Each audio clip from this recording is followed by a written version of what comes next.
nga imong pinakalis. Sige na ako'y question. Random siya nga pangutana. Yeah. What if nakita na si Ginoo nga dili ka maluwas? Unsa kay imong Ako? reaction? Nakita na si Ginoo sa unahan nga di ka maluwas. Tilawan ako ang mga gidili.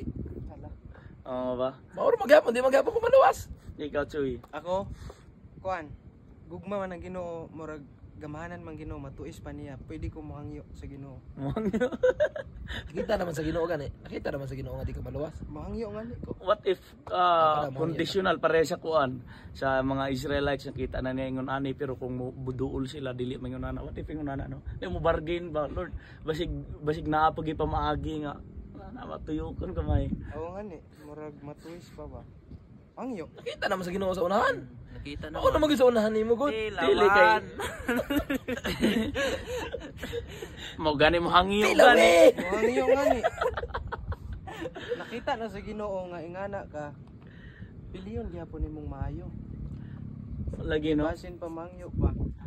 So, Walay posible sa mo na siya nga actually wala ta gipredestined kay ikaw di ka maluwas or ikaw maluwas ka something una na pero sa iya nga gitaw og foreknowledge nakita na niya nga kinsa ang maluwas o kinsa ang dili mo na nga Sumala sa imong pagpili.